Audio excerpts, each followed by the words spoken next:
নমস্কার বন্ধুরা, কেমন আছেন সবাই? ওয়ান্ডারিস চ্যানেলে আপনাদের সবাইকে স্বাগত। রাতের খাবারে রুটি বা পরোটার সাথে এরকম নিরামিষ সয়াবিনের তরকারি বেশ ভালো লাগে।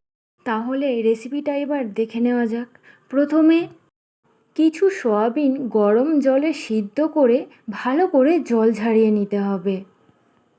তারপর সয়াবিনে 2 চামচ টক দই, একটু হলুদ গুঁড়ো, গোলমরিচের গুঁড়ো, স্বাদমতো নুন, 1 চামচ কর্নফ্লাওয়ার আর একটু কাশ্মীরি লঙ্কার গুঁড়ো, এগুলো দিয়ে ভালো করে মিশিয়ে কিছুক্ষণ রেখে দিতে হবে।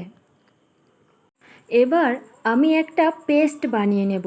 1 চামচ চালমগজ, 1 চামচ পোস্ত আর কিছু কাজু বাদাম, এই কটা নিয়ে শুকনো প্রথমে পেস্ট করব।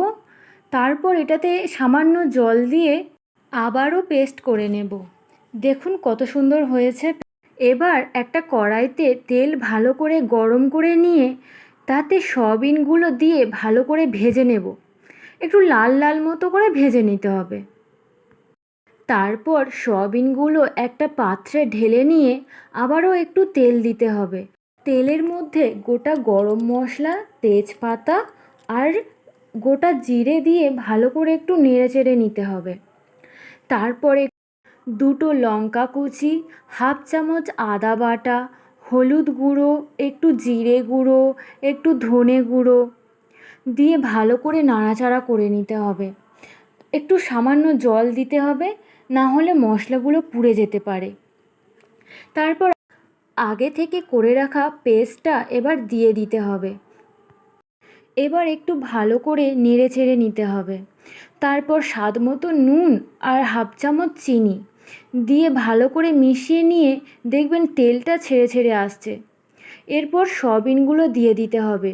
সয়াবিনগুলো দিয়ে সয়াবিনের সাথে পেস্টটা ভালো করে মিশিয়ে নিতে হবে।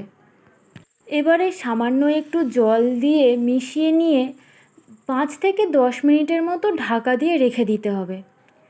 তারপর ঢাকাটা খুলে দেখুন গ্রেভিটা কত ঘন হয়ে গেছে।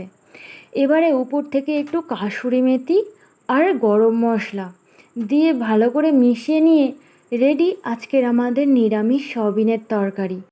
ভিডিওটি ভালো লাগলে লাইক আর সাবস্ক্রাইব করে দেবেন।